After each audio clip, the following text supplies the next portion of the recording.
afternoon, everyone. I'm appropriately mic'd for the first time the whole semester, I think, or year.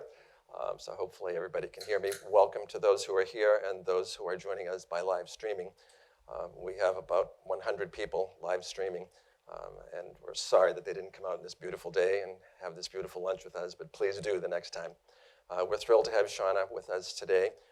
For those of you who are not familiar with the program, Meet Your Colleagues started 20 years ago, and it was an opportunity for us in employee development to introduce, I would say, high-profile people, if you will, faculty and staff, to the university community, but not in their position, so to speak, or with their title, but really who they were as a person. We were getting busier and busier as an institution, and everybody can remain at their desk and at their building, but that doesn't build community. And what does build community is getting together, even if it's virtually, so we're happy to do that. So Meet Your Colleagues began back in 2002, and at this point, we've probably introduced about 100 people to the university community. Last month, for instance, we had the football coach, Jeff Halfley, Kate Gregory, the new dean of the School of Nursing, was here. So it's really fun to get to know people that you might read about in the Chronicle. And certainly you read about our Vice President for Student Affairs, because we are a student-centric institution, and there's lots that goes on here.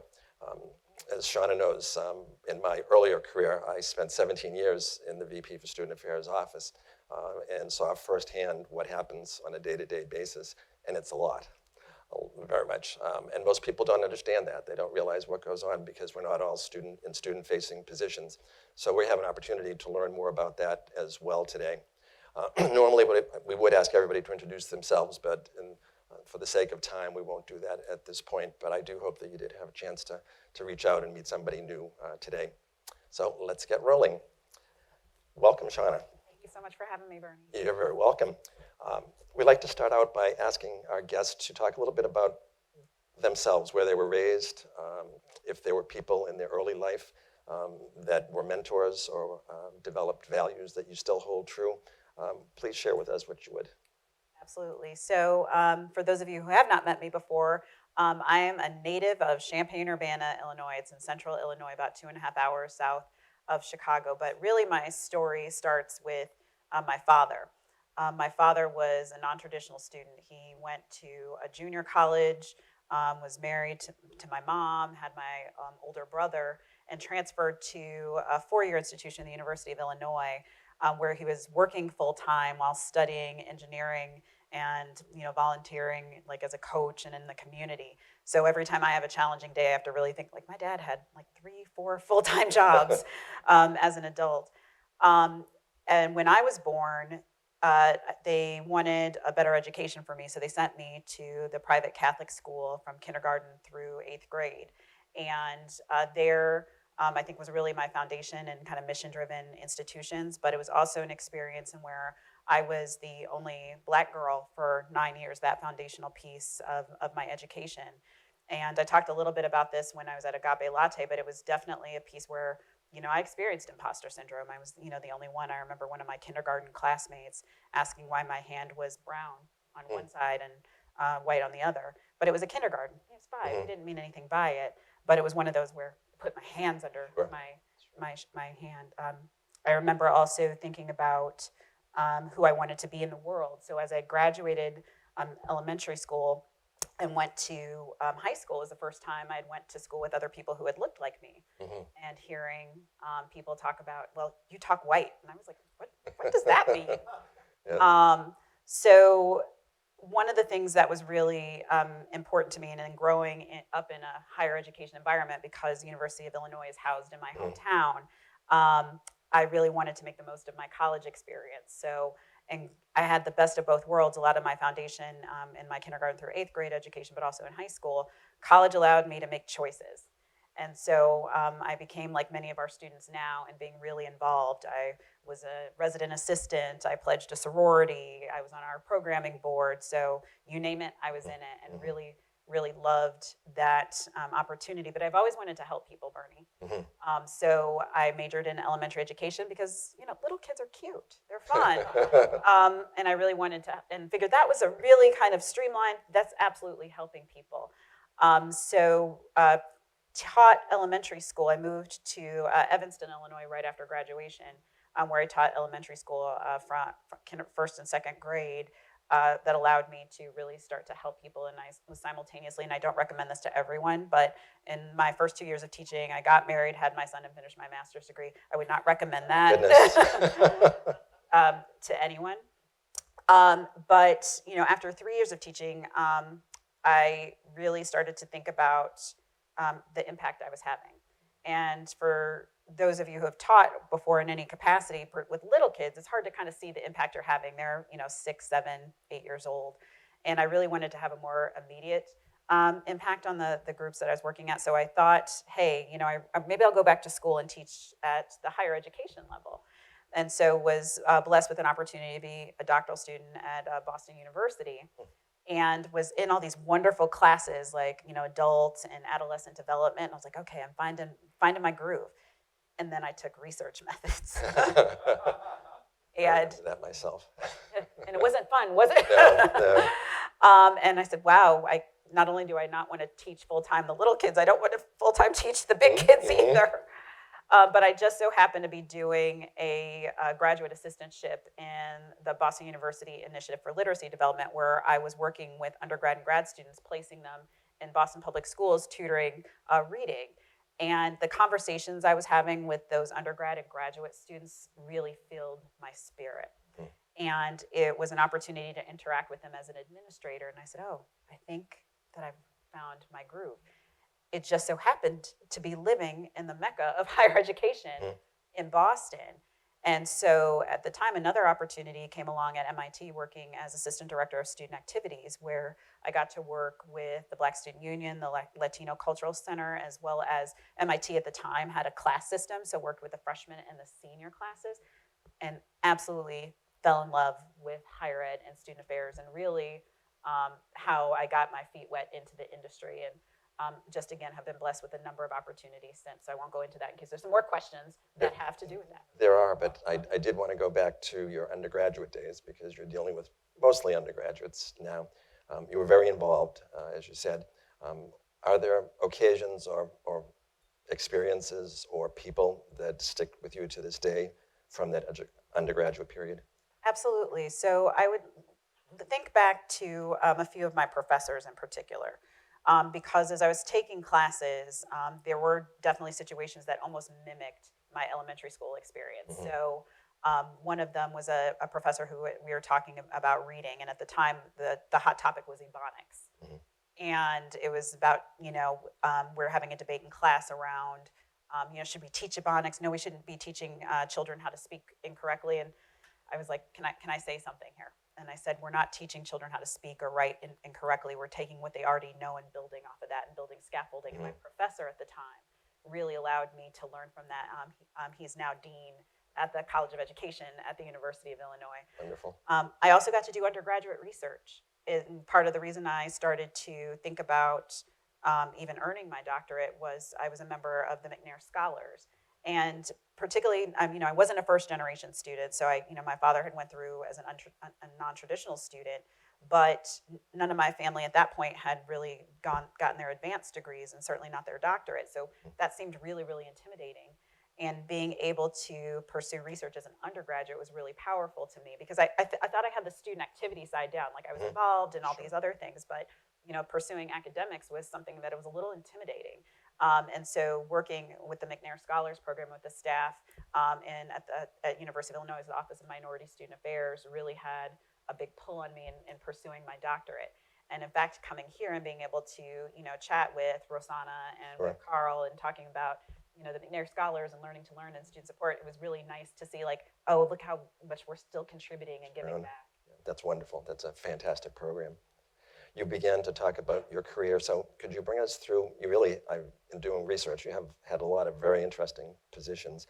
Can you share with us not only what they were, but what you learned from them? Oh, absolutely. Both good lessons and maybe not so good lessons sometimes. Absolutely. So my foray at MIT was as assistant director of student activities, and really enjoyed that job. Because student activities, you're a little bit all over the place. You have to coordinate events for students. You also have to partner with faculty. You have to work with colleagues across campus. And I really enjoyed that position, but at the time, my son was in kindergarten. And as I mentioned, I'm a native Midwesterner, and he was starting to say soda instead of pop. So I thought it was time to move. But also, family is really important to me, and all my family was back in Illinois. So I decided to pursue an opportunity at Northwestern University, working in multicultural student affairs as director of African American student affairs. And what was really important about that position is that's where I started to see the coupling of not just student affairs but with academic affairs, because it wasn't just siloed in the student affairs realm. We also did academic advising for students. Northwestern had at the time an identity-based and affinity-based system, and where I was the director of African American Student Affairs. I had a brother in Asian and Asian American Student Affairs, and so on. And so about 60 to 75% of our job was supporting our said population. But the other 40% was really doing outward education on diversity and inclusion initiatives across campus. And if we think back to what I was sharing with you about my kindergarten through 8th grade experience, I was like, this is an awesome opportunity, because I think oftentimes people think about diversity experiences just being solely housed with ethnic, racial, sexual orientation, and it's so much bigger than that. I'm the youngest in my family. I'm also kind of short for those of you who are online. I'm about 5'1", but I'm scrappy. And that says a lot about me and my personality and the diversity that I bring to this role, just as much as some of the other identities that I hold. I talked to you all about being, a Midwesterner. And so I keep scaring people, smiling at them on the sidewalk. So please just smile back at me. But these are different pieces that speak to who we are. And at Northwestern, one of the more profound experiences I had was in doing some RA training. And we talked about the various identities that we all hold. And I had two stories that I share pretty widely. One was with a woman who identified as Asian American. And she said, well, I want to talk about body type. And I said, oh, okay, tell us about that. And she said, well, here, I'm about average size, 5'5", 120 pounds, something like that. And she said, but when I go and visit my relatives in China, they call me fat. Wow. And she said, that's had a profound effect on me and my own body image. And I was like, I really appreciate you sharing, because that's something I certainly wouldn't have known about you had you not been comfortable doing so. And in another story was a white student who, blonde, blue-eyed, he said, I want to talk about socioeconomic status. He said, I'm here at Northwestern, and so there's a lot of assumptions made about me by how I look. He said, so people think I'm a frat guy. And he said, I came from a very, very meager background. My parents worked at a gas station. I only recently came into some level of having affluence. And I'm not comfortable talking about, how much money my family makes. I don't know that summer is a verb. People ask where I summer. He said, but these are assumptions people make about me and how I appear. And I thought that was another profound story. And so that's why I believe a lot of our diversity and inclusion work around intercultural is really important, because we have to have these conversations. So that was, my foray in multicultural student affairs. But, I always like to grow and have additional impact. And so I wanted to learn more about the academic side of the house. So our sister institution at Loyola University Chicago had an opening as assistant dean in their school of communication doing academic advising. And, I thought, hey, I'm Catholic. I can work at a Catholic school, no problem. Wasn't familiar as much at that point with Jesuit education, but upon getting the role, fell in love with Jesuit education. As you all know, it's not only Catholic big C, but Catholic little c. The principles of a Jesuit education are universal. So I hope all of us care for the whole person. I hope all of us want to do more. And to me, gave me a platform to really work from when I was advising students about how they could go on and make the world a better place. But my time there was also really influential, because I had a wonderful supervisor who is at Santa Clara now. So it's on the Jesuit network, is very, very small. But one of the great things that he always did for me was he was the forest and I was the trees. I know my skill set. You can't be great at everything. And I am really good with project management, logistics, getting things done. And he was a great creative brain. And I really learned from him in trying to enhance the academic experience for the School of Communication students at Loyola Chicago. So I was there for quite a long time, 8 years. But I do like to grow, and I do want to have a bigger impact. So it just so happened that the University of Chicago was hiring for their Dean of Students. So doing a lot of the work that I was doing at Loyola Chicago, but for a different population, working in effectively their social work school with graduate students. and then also got to work with admissions and financial aid. And it was a really good opportunity to partner with faculty because they had a dean for curriculum in addition to dean of students. And, folks, I share this pretty widely, but I was there for a whopping 7 months, which sounds like a bad career move. But let me tell you a little bit more about that, is that Loyola Chicago asked me to come back. They said, we have a bigger role for you. And I didn't leave Loyola because I was unhappy. I left because I wanted to have a bigger impact, and the University of Chicago had offered that opportunity. And so at Loyola Chicago, I came back as assistant provost over student academic services, which mirrors a lot of what I do here at BC, but included like academic advising. So it was a really, really wonderful experience. But as I continue to tell you, I always want to have a better impact on more people. So if there's ways I can help you, then you're feeding my spirit. So if you need help, reach out to me. So I was there for about 2.5 years, and reaching out to I thought I was ready for an executive level position, because as a VP, you do have opportunity to have a major impact on campuses. And I knew the type of institution, like I do like mission-driven institutions, more specifically Catholic. I love living near or in a big city. So I knew those were kind of my main criteria. My son at this point was a sophomore in college, so I didn't feel like I had to stay steady in the Midwest at this point. And so when I called one of the search firms, they said, we think we have a role for you. And I was like, oh, tell me about that. And it was at Seton Hall, a diocesan institution in northern New Jersey, where it actually coupled a traditional student affairs portfolio with academic advising. So that unique combination that I had some experience in. And Seton Hall is an amazing campus. They're doing some wonderful work down there, and I thought it was a great opportunity for me. So I got there in October of 2019, and doing a lot of what I'm doing right now, like getting to meet my colleagues and doing a lot of touring and talking to students. And about 5 months later, the president calls me in his office, and he says, Shawna, I think this COVID thing's going to be big. I said, Dr. Nair, I think you're right. He said, so we're going to need to have a team that's going to lead the response to this. And I said, yeah, I think we are. I think you could be a great leader of this team. And, you don't ever tell your boss no. You're like, oh, okay. No background in infectious diseases. No, had been there for about 5 months. But, I think Dr. Nair saw a skill set in me. Again, this is where the logistics brain works, and getting all the people in the room together to really try to solve for something that none of us had a playbook to. And luckily, that community is super collaborative. And while it was absolutely probably the hardest few months of our life, we were meeting, round the clock from 7 a.m., 5 p.m., 9 p.m., trying to help our students move off of campus, trying to figure out how we're going to reopen in the fall, was definitely an exercise in jumping into the deep end. And so got there, was able to open campus safely in fall of 2020, had a really, pretty amazing year given all the challenging circumstances. But in March of last year, my husband had a little bit of a health scare. And he, at this point, is in Chicago. And he said, I think it's about time we move in together. And I said, probably. And he said, well, I'm not a huge fan of New Jersey, but I'll move there for you. And I was like, I've got the right one. No sooner did that happen than the BC recruiter called. And if you are not as familiar with our brother and sister Jesuit schools around the country, BC is the place to be. It's where we look for, what's BC doing for financial aid? What's BC doing for programs? What's BC doing on the academic side of the house?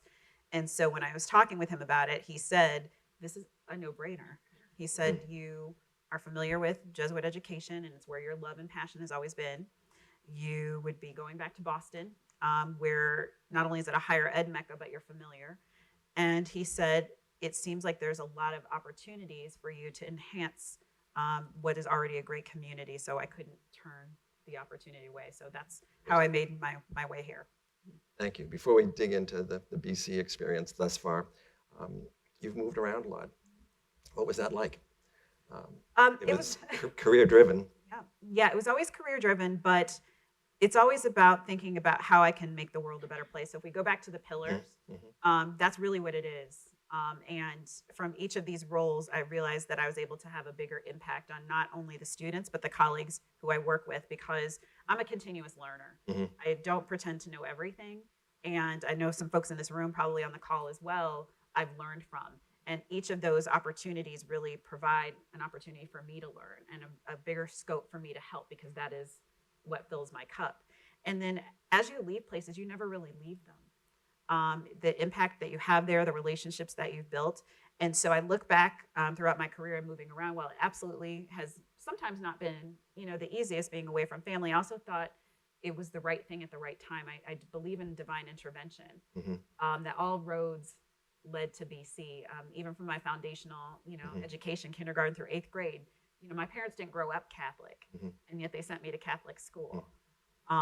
That my formation in kindergarten through 8th grade really does impact how I am now, and being in spaces and being comfortable. So I would say my imposter syndrome is down here, because Hmm. that's just kind of how it's always been, and I'm Yep. comfortable. Hmm.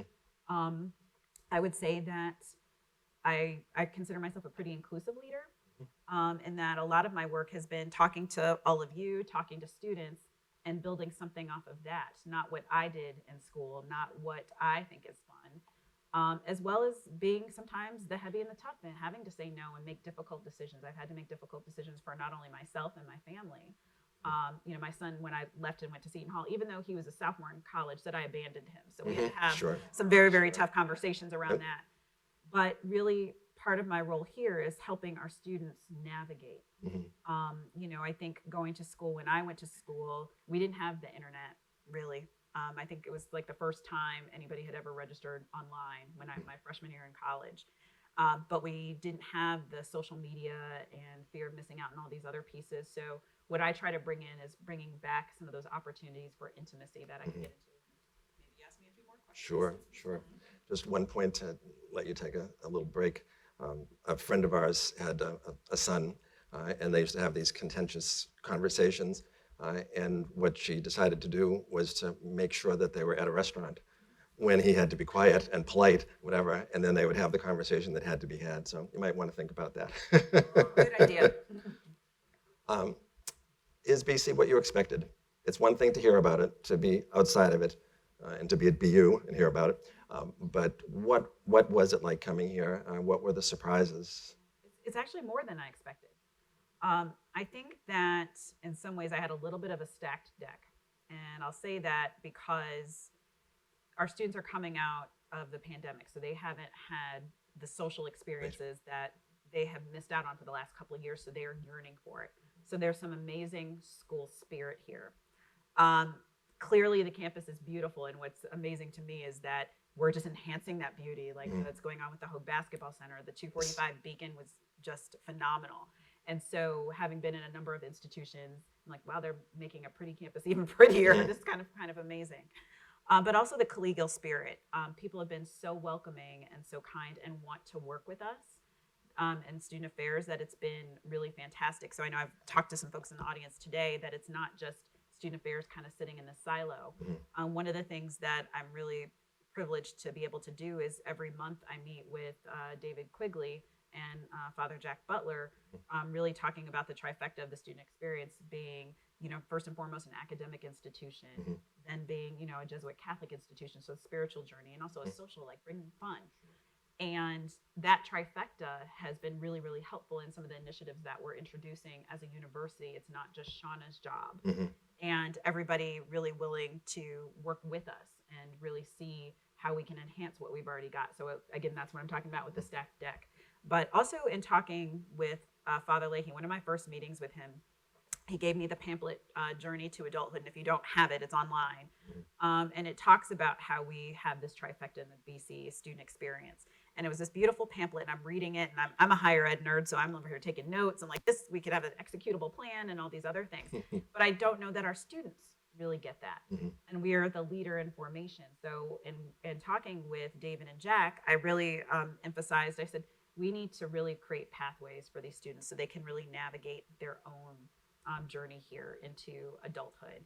And so it's been really fantastic to be able to partner with them, as well as people who they've kind of charged from their area and working with me to really enhance and help build a roadmap for our students, because it's not just student affairs. It's really working with all of us. Remember I said inclusive leadership? Yes, yes. It's all of us and all of us in this room. Well, it's interesting. I was just reading yesterday, I think it was on the BC Update, that the School of Education has a program called True North, which is an application that students use in terms of their career development. And it's this working with actual data and things, and it's broader than that. But then there also is a second program called ERA, Experience, Reflection, and Action, which all freshmen take there.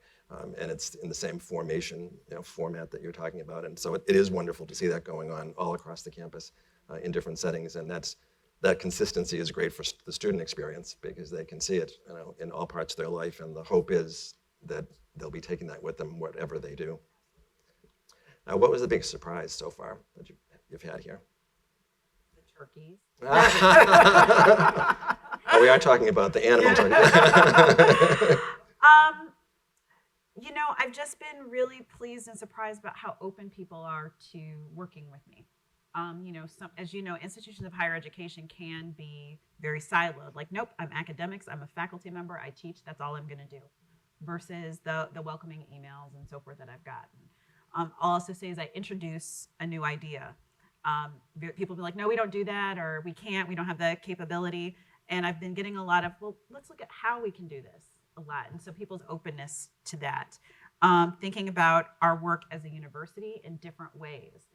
So, I was just talking to our friend in student employment and saying, we have this whole Eagle Path program. I don't know why it's just student affairs.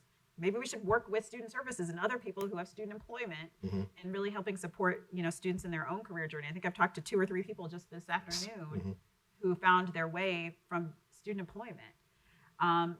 Looking at alignment. I know that the Division of Student Affairs has had a lot of transition in leadership by no one's fault. But the division has had to be a little reactive, not only because of COVID, but because of the change in leadership.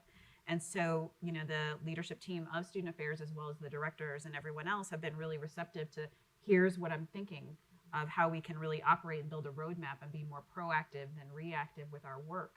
And coordinate and collaborate our efforts, as well as communicate them out, so that it's not just student affairs, so everybody knows what we're doing. So I really appreciate this opportunity to share, because hopefully we have some more folks calling and talking and working with us, after this talk. The communication and collaboration is key, and it's wonderful to see you bring that energy. I was saying to Shawna earlier, and earlier said that in ITS, the student education, the student employment component is very important to their work, and they hire many students.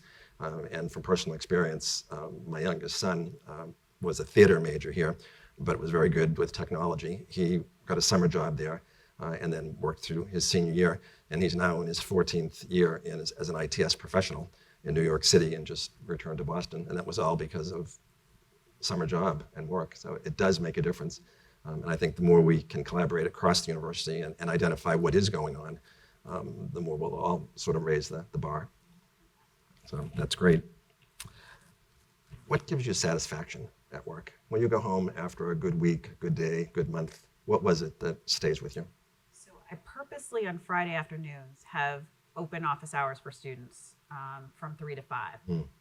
And the students don't have to make an appointment. They just drop in for quick questions, ideas, thoughts, get feedback. And I would say a good 50% of the time, it has nothing to do with student affairs. Students are coming in saying, I don't like dining, or this happened, but what they do know is they need to come to me, because one of the things that I share with them is, I can't address any of your challenges unless you come and talk with me. I can make some assumptions about what I see come across my email box, but you coming and talking to me is going to be more productive. And what makes me kind of get up in the morning is knowing that I've been able to help people. And, a couple of quick stories in the short time that I've been here is just about a month or so ago, 2 first-year students came to my office, and they said, Dr. Cooper-Gibson, we want to show you something. I'm like, okay, great, show me. It was a Carroll School of Management student and a human-centered engineering major. And they said, we've developed an app. For those of you who are familiar with the HERD app, I was like, okay, what are we talking about? They're like, no, it's not an anonymous app. They said, we think we want to try to get more of our students out into the city of Boston. And I said, well, that is wonderful, because part of the reason all Jesuit schools are built near a big city is so that we can impact the community in positive ways. And so tell me more about this app. They're like, first of all, it's not anonymous. I was like, well, you had me there, because I want everybody to be identifiable. And they said, we think students suffer from some level of decision fatigue. There's so many things that are offered to them and are thrown at them, so they have trouble kind of focusing on what they're going to do.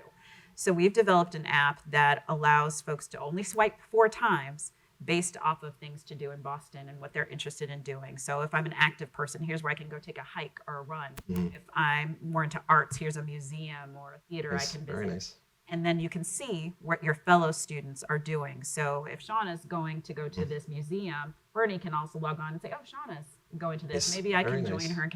And what a wonderful combination, a CSOM major and a human-centered engineering. And I was like, we're doing our job here That's at excellent. BC. And so that's one of the things that really gets me excited.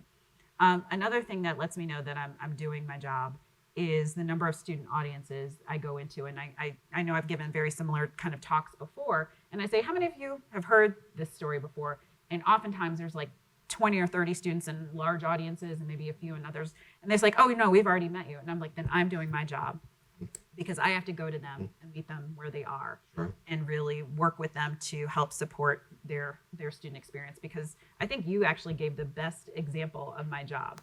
For BC colleagues in administration, I am the voice of the students. But for the students, I'm the voice of the administration. So I sit in this kind of unique role. And so these events to me are just as important as me hosting students for dinner and learning about their experiences. And it's been really, really exciting to learn from the students as well, and recognizing that no day is the same.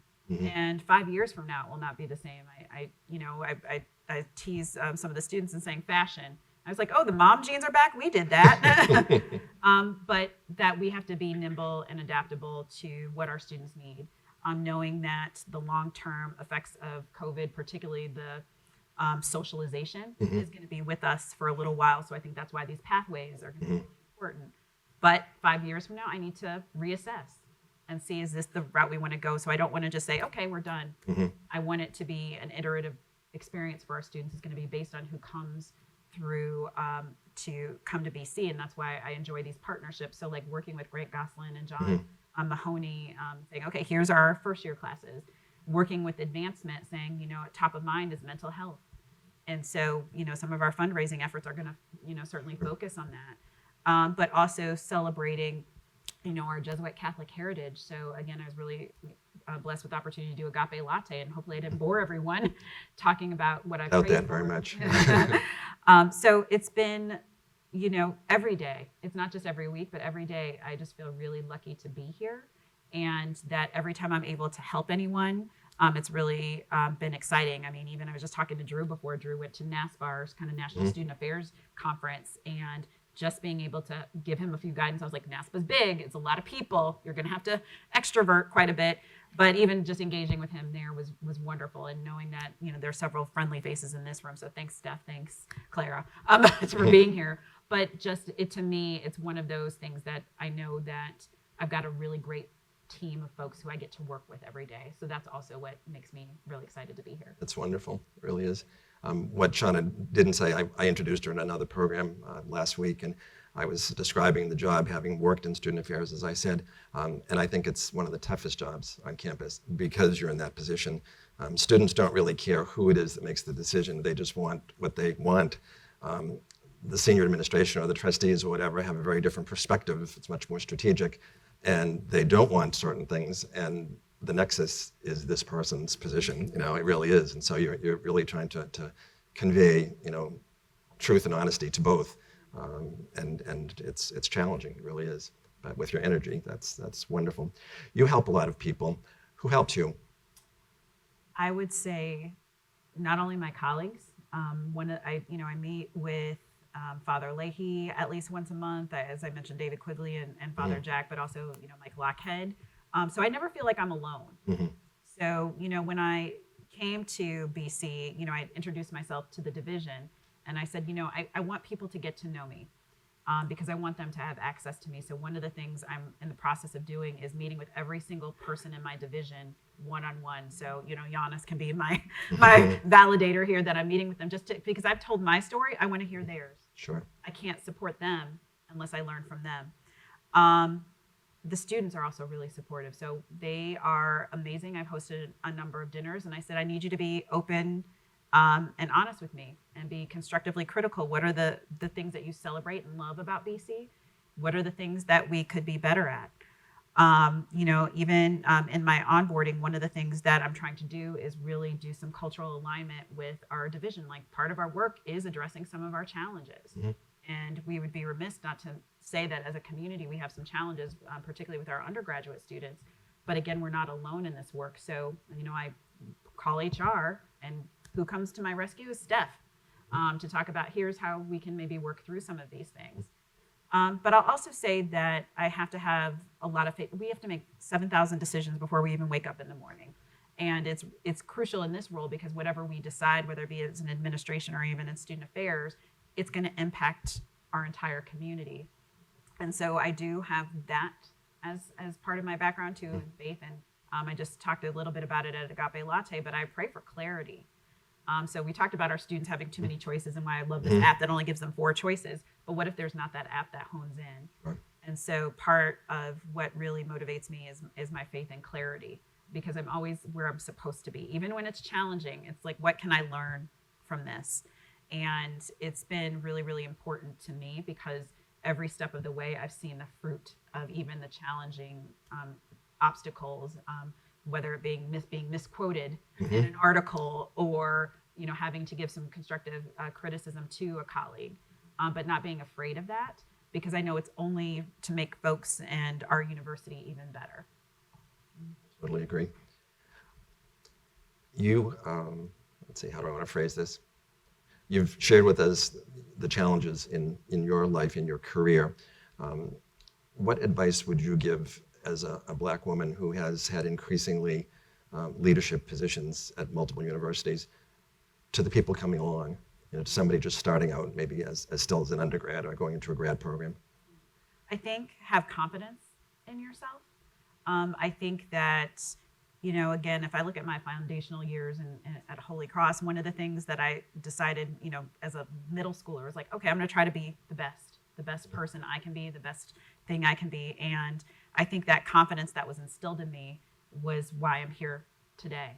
I don't pretend to know everything. I'm not going to go into a physics lecture and pretend that I know a formula, but I do know students. I do know that they're changing. I do know that, for BC in particular, we have students where this is their most diverse environment and their least, and you have to be able to talk to both audiences. It's one of those in which you look at kind of the dichotomy. People think there's always two. I actually talked with Dean Worthaman's Lynch School, where he said, we talked and we said, people sometimes think there have to be extremes. They're extreme liberal, extreme conservative. The work gets done in the middle. Really, when folks come into these environments and talk with each other. And so, part of me is, and how I've kind of navigated these spaces, is really being able to learn and talk with people and share my story and share my struggles as well as my wins, and making myself vulnerable in these spaces. That's why I'm not afraid to talk to you and share in this larger audience. But also recognizing the seat that I hold and the identities that I hold. So I'm not just the VP of Student Affairs for Black students at BC. I'm the VP of Student Affairs in general. I'm supporting all students. But I can speak to students of color because I have been a student of color at a predominantly white institution.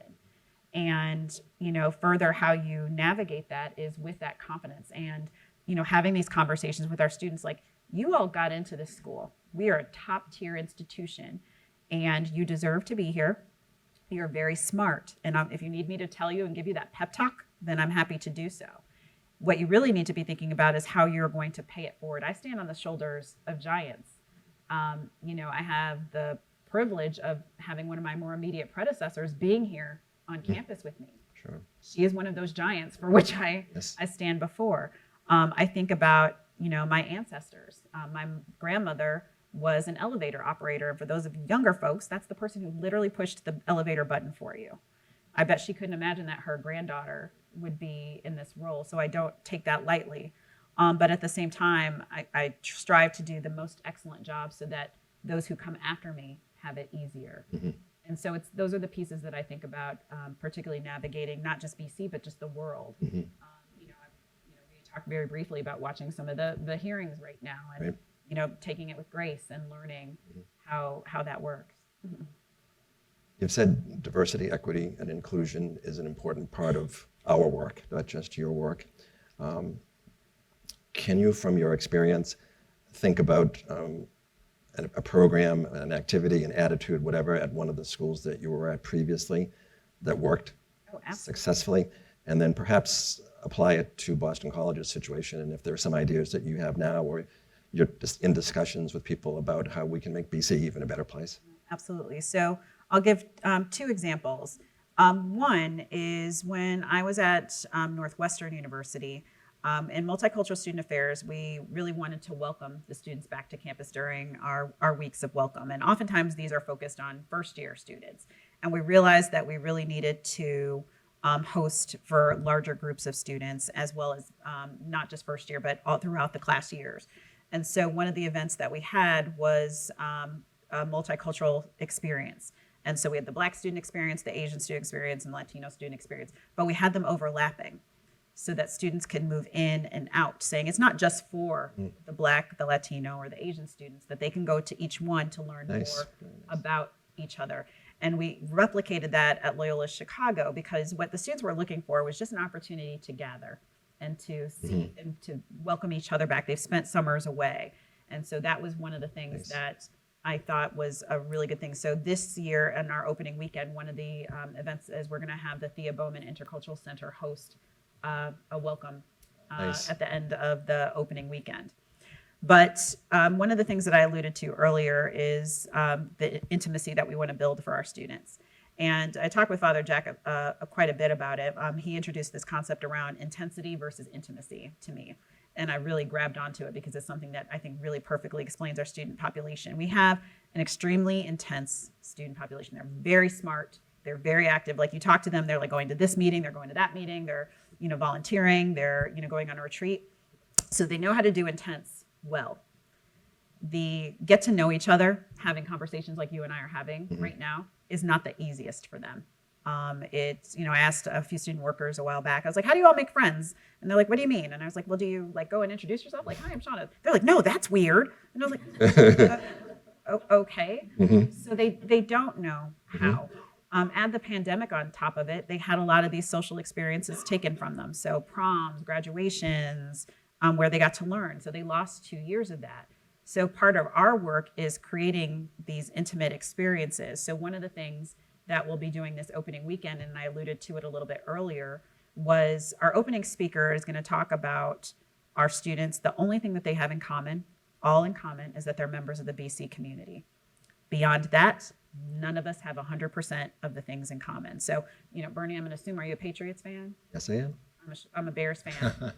That doesn't mean still like you. but that's my point. Yep. That you still do, because I think sometimes our students go straight into, well, you don't agree with me, so I'm not going to talk to you. It goes back to that, what I was talking about with Stanton. And so when our speaker talks about that, he's going to talk about, well, you don't have to like everyone. You don't have to agree with everyone, but you do have to respect them. And that's part of our Jesuit Catholic mission, is about respect. And so what we'll be doing, part of that is that following the speaker, we'll be having discussions about the pieces that make us who we are. So whether it be that I was, joking about being kind of short and scrappy, but going back to those intimate conversations that I shared with you about RA training, with being socioeconomic status, geographic status, body type. And our students are going to have those discussions on their floors with their RAs. These are, we do have an advantage here, having a highly residential population where the floor is your de facto family. And many of you, we have family members that we adore and love. And you might have some family members that you're like, I love you, I respect you, but I need only to have holidays. my boundaries. But we need to teach our students that. And hopefully we get to a point when these students are engaging in these conversations, and while we're not agreeing, we're not going to have a homophobic slur. We're not going to have a racial slur. We don't do that here. You're not going to tear down a sign. because I've gotten to know you. One of the things that I think we have done before was we had that diversity.edu module, and was, a platform and students learned, but I want them to actually engage in discussion and talk with one another so we can start building out those intimate opportunities. Further, one of the things that we'll be doing is working with some of our student orgs to build this out over the year for the first years, but then make it a multi-year approach. It's not just we're onboarding you, then go off, be inclusive. No, it's you're going to have opportunities for ongoing learning. Wonderful. That sounds great. It's exciting. When you're hiring people, what do you look for? So I would look for, it depends on the position, it depends on the role, but I look for fit first and foremost. Again, if I part of my ongoing learning is recognizing who I am. So part of the alignment exercises that Steph was leading for us is we did the DISC assessment. Which, if you haven't done, I'd love the DISC assessment. It's, again, kind of self-awareness. You're assessing yourself. You're answering the questions. And so one of my, and I'm not afraid to share this, is that I seek closure. So absolutely, I have a meeting. I'm checking off these things. And so part of my goals for myself is remaining a little bit more open, letting it not be so finished, and that it can be iterative. And so when I'm looking at hiring people, I'm looking at how they can balance out the team. So if I have a bunch of people who seeks closure, I probably need to look for people who are a little bit more open. If we have a team who offers a lot of praise but doesn't offer constructive criticism, then I need someone in that realm. But I also want someone who understands our mission. I think it's really important that their values align with ours. And I think our values as a Jesuit Catholic institution are universal, but there are people who don't agree with it. And if that's the case, is that going to be a good fit here? I also need people who don't make the role, the work, and all that we do about them as individuals. I'm here to help the student experience. And so regardless if, different responsibilities go to me, which offices report to me, as long as it's in support of the student, then I can't disagree with it. And sometimes people do make things like, well, for me, what BC can do for me, I need to really think about what you can do for BC in enhancing our culture. And so those are pieces, that I'm looking at. I think one of the things that I'm thinking about, as a student affairs professional is, I'm very well aware of, the burnout that happens, particularly in our field, and what we can do to enhance on that. And so one of the things that I'm thinking about is looking at some of our positions and how we can maybe create more student affairs generalists. We have a lot of graduate assistants, thanks for coming, Clara, that really are trying to navigate where they want to be post-graduation. And oftentimes we kind of put them in this little bucket, like, oh, you're going to work in the Women's Center, you're going to work in Res Life, you're going to work, and maybe we need to do a better job of exposing them to all that we have, not just in student affairs, but at BC. Rotation. Exactly. So they can learn a little bit about everything, because a lot of us in this room have been able to do that on our own, but maybe we can create a system that allows for more exploration to bring people back to higher education. That's great. In a parallel way, in a sense, those of us in employee development and human resources, when we're talking to employees about their career paths and at the university, we try to say, volunteer, for a hiring committee, a task force, get out something outside of your immediate area, get to know the people, they'll get to know you. It also makes you a better administrator because you understand the challenges that another part of the university faces, and otherwise you wouldn't, and you may make a decision or say something that you know better now not to do. I have one or two more questions, and then we're going to open it up, and we'll have about 20 minutes for questions from the audience. So please be thinking what you'd like to ask Shawna. Sort of more broadly, name the top 3 issues you see Boston College students facing today. So I'll put them in reverse order. I will say bias incidents. I will say alcohol misuse, and at the top, mental health. And I think the 2 that I mentioned first are fed by the top, mental health. And it all stems back to a lot of things that we have done as a society in general. I'm guilty of it as well. Like I call the generation that we're educating right now in undergrad the Playdate generation. As a college parent myself, I've literally kind of outlined my son's life up until he graduated high school. So you've got football practice, you've got violin lessons, you've got this, and dropping him off and picking him up and coordinating with other parents.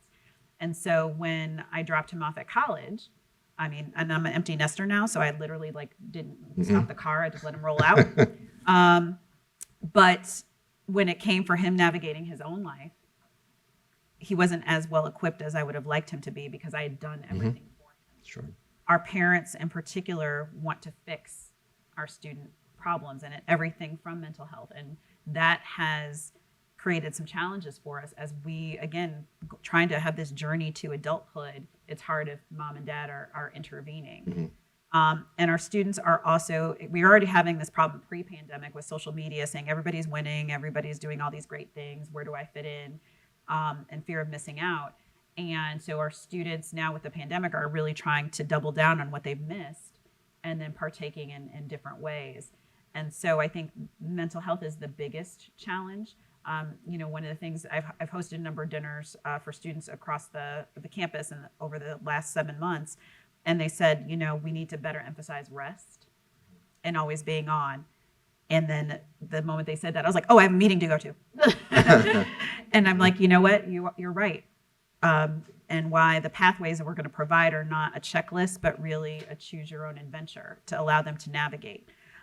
We've certainly seen an increase, and this is not unique to BC during our counseling pieces, but it's also how we can provide peer support and think about other ways in which we can support our students' mental health. So, Center for Student Wellness is really focusing on things like sleep and hydrating properly and eating properly, because again, our students are independent now, but maybe mom made every meal. And so I'm just having hamburgers and pizza, and that affects your body and all these other things.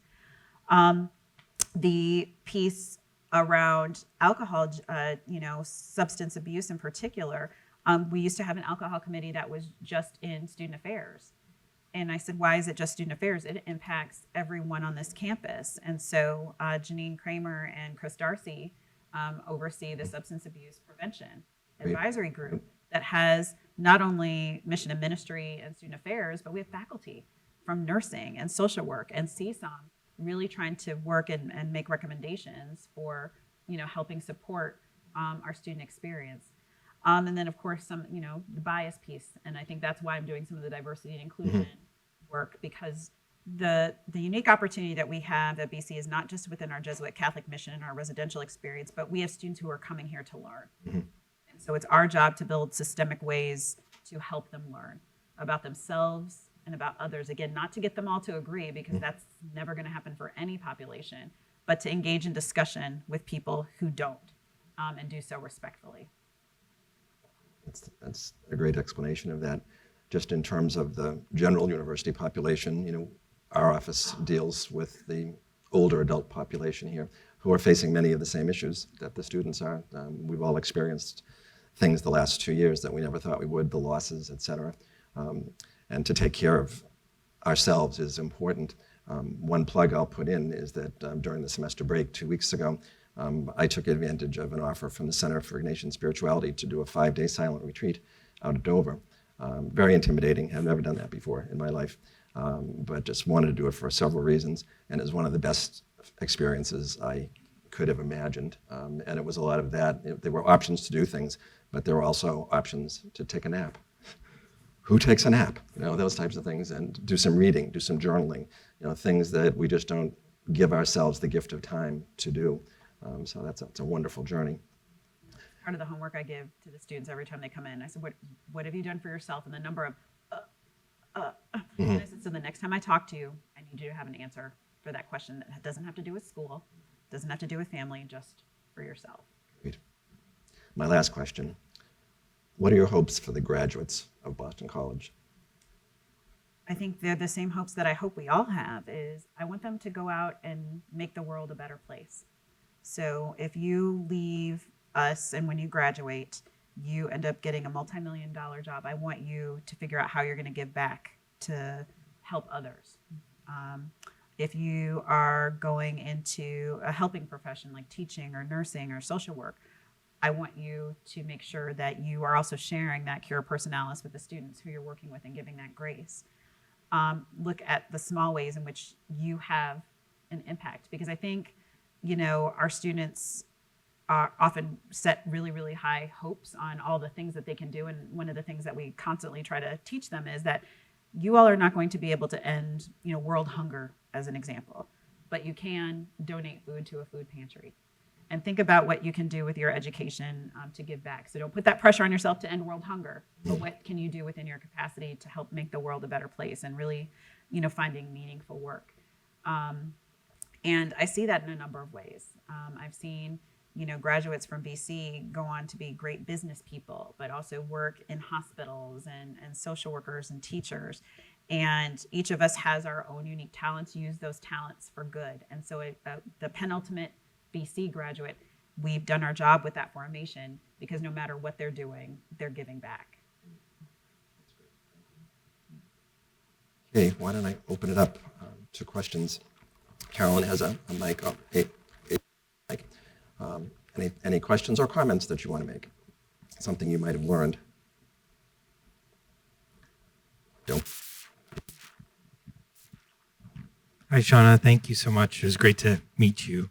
I'm just curious, both at BC and then probably just in general in higher education, how do you use your role to work with students, particularly with the influx or the kind of increase in online education, and how does the student affairs role kind of fit with that? I know that that's certainly different than working with students kind of in a residential situation. So how do you kind of approach that from the online perspective? Absolutely. So I'm trying to make myself pretty accessible in a number of different ways. So while this is an opportunity for colleagues, I meet the students where they are in a number of different ways, whether it be in the residence halls. I try to, in some ways, force interaction. So they'll send me an email and I'm like, hey, why don't we talk about it? And do Zoom meetings. So, that was one good thing, if you will. So students who might not be on campus physically, happy to do a Zoom meeting with you instead. And I think it's really important for finding those multiple modalities to be able to make yourself more accessible. And so whether that be an online meeting or meeting the students where they are, we just had a major announcement for a concert. So hopefully if you're interested in volunteering for the Jason Derulo concert on Marathon Monday, contact Tom Logan. But also, we said, what we need, Tom was right to say, hey, we need to go talk to the juniors, particularly the ones who live off campus. And so Tom said, what do you think about bringing them dinner on or off campus? I said, let's do it. Let's go meet with them there. Because if we invite them into their space, there is kind of like a hierarchy, like I'm inviting you into my home, but we'll go to you. And I think that has in some ways disarmed some students when they're a little critical of us, because I am willing to kind of put myself out there. Also doing the listening tours, in which I do a lot less talking than I'm doing today, but just listen and feedback. And kind of once you get them going, they don't stop. And so what I've done is taken an approach where we started with student groups. So I met with UGBC and CAB and Black Student Forum and OLA and Asian Caucus. But then I started meeting with general student groups. So I started with the seniors, because they're the ones who probably had the most normal experience possible, and started reflecting on their 4 years here. And it was really, really interesting, because they gave me a lot of good feedback about what they loved. So, Drew, the CSOM students love CSOM. They're like, Portico needs to be for everyone. But at the same time, it was really interesting seeing developmentally, they said these first year students are wild. They're just, think they own the place. And I was like, you might as well have said, get off my lawn. But what I saw was an opportunity for peer education. And it wouldn't have happened had I not just invited, it was general. I didn't send it out just specifically to student groups. It was like, hey, seniors, you want to come have, dinner with me? Did the same thing for sophomores. Who certainly didn't have the first year experience any of us would have wanted to provide because of the pandemic. But, they were talking to me about housing selection. They're like, housing selection is the most stressful time of the year. And I'm like, really? Not finals? Because we're an academic institution. So, it gives me all of this insight and again, being really accessible, and why I have those open office hours so that they don't have to make an appointment. They can just pop by. And she's going to kill me when I say this, because I'm probably overbooked, but I also have the same thing for our staff, not just in student affairs, but some of you I've met in this room to just get to know you all, even if you don't work in student affairs. So I want to learn from you as well. And so just making those staff hours on Mondays that I have. So that's how I've kind of navigated making myself more accessible, particularly for folks who online or in person, and really giving them the opportunity. What I won't stand for is just the passive. Like, it's not just going to be an email, particularly when you have some significant challenges that you want to discuss, because I'm not demonstrating the intimacy I want from our students. If I'm just saying, oh no, I'm just going to email you. It's about these interactions that are really important. Shawna, since you alluded to the concert, you may want to talk about the activities on Marathon Day. All right, get ready, everyone. Even you at home. Yes, even you at home. So I went to October's Marathon Monday, and I saw droves of students going off campus on that Marathon Monday at like 7 a.m. And I was like, oh, this is wild. This is interesting. And I came on this side of campus, and I saw that, OSI had a bounce house, and we're doing sandwiches, and the mobs were pretty active. And I said, well, no wonder they're going across the street. We don't have a whole lot of things going on this side. And I said, I think we can try to create something. And again, this is maybe where some of my Chicago roots come in, like a Lollapalooza atmosphere. And so I was chatting with Tom Mogan. I said, we got to fix this. And he's like, I agree. So what we're going to be doing on Marathon Monday, different than what we've done in the past, is we're going to kick off the morning with breakfast bingo with our Office of Student Involvement, where we're going to give away prizes, have a DJ, there'll be sandwiches and all that fun stuff. Then at 10 o'clock, we just announced yesterday, our featured musical artist is Jason Derulo from 10 to 12, where we'll be hosting the concert in the Mod Lot for a pretty robust concert, so much so that I think we had to get a bigger stage for dancers. From noon to 2, Athletics is working with us to sponsor an old school field day. So y'all remember the parachute games and three-legged races and all that good stuff, because I think this is the environment our students are looking for. We're going to have food trucks as well. And then the fourth thing is for our students who have nothing to do with what I've outlined, is we've also will be providing tickets and transportation to the Red Sox game that's happening at 11 down at Fenway. Wonderful. So really providing a more robust experience, but it is a collaborative effort. So if you are interested in volunteering, certainly shoot Tom Mogan a note. But also I think this can help enhance some of the things that are on campus. So really excited about that. Great, that's exciting. Any other thoughts before we close up? We're just about at the end. Yep, Drew, please.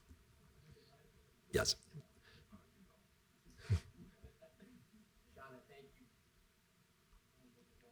Let's push it. Thank you. So kind of how did you look at that decision-making process? So, for this role in particular, this was divine intervention. I wasn't unhappy at Seton Hall, but, if you ever attend any of our Jesuit student affairs things, JASPA, people really miss Jesuit education. And when you're not in it, you do miss it. And I did miss it when I was at Seton Hall. And so when the opportunity arose, I couldn't help but look at it. And again, I look at the point of where I can have the most impact. So as I've grown and I've learned, I would think about where I could have an impact. I also look at things that are non-negotiables to me. So again, I always like living in or near a big city. I prefer mission-driven institutions. My alma mater, University of Illinois, is a great institution. They're known for engineering, but as far as what their mission is, it might be more harder to articulate. I know that this community is a vibe, as the students would say, as far as just being really collaborative, and I had heard about that, and that's when, Bernie, that was a great question about what made you interested in BC, is because you all have a reputation about being collaborative, about building relationships. And I think that, honestly, during my interview and talking with the folks who I would be working with, it was very clear to me that this was where I was supposed to be. So sometimes you just have to trust that it's time and that what's personal for you. There are people who have worked here for 50 years and it's done them well. And there's others who say, that few years that I spent here, I got what I needed and I've learned, and that's why I think your question around being fit is really important. And I've just found that as I've gone through my career, it's always very clear to me, that clarity of where I needed to go and what I needed to be doing. And BC has offered me an amazing opportunity to be a part of everything that's growing. I really love Father Leahy's kind of vision and mission, because we are very blessed in this context to have had a president here for 26 years. You may have seen around the country presidents just all over the place. In fact, even in our Jesuit network, I want to say like 5 or 7 presidents have been named in the last few years. And it's been there's something about that steadiness that makes me comfortable too, because not everyone has been privileged to experience it. And I look at what I can contribute, and what these pieces mean to me. So I think that's what's been leading me more so than like, oh, there's another job and I can grow personally. It's not about it's not really about me, it's what I can contribute to the already existing institution. And that's what's always been really clear to me. Thank you. That our office cites often is the strategic plan of the university, and the piece about formation there, for the first time in my memory, in addition to student formation, it has faculty and staff formation. And I think what, if I may say so, you represent to us is lifelong learning and development on the staff side, and imbuing that into the student life of the university, which is really exciting. It's in terms of the future for Boston College itself and for its students, absolutely. I think we are blessed, to use that term, to have you here with us. I agree it was divine intervention that brought you here, and I hope it keeps you here for a long time, because this woman has some incredibly exciting ideas for the future that she didn't even get into here, but it's going to be a new and different place here. So we thank you very much for being with us today, and if you would please join me in saying thank you.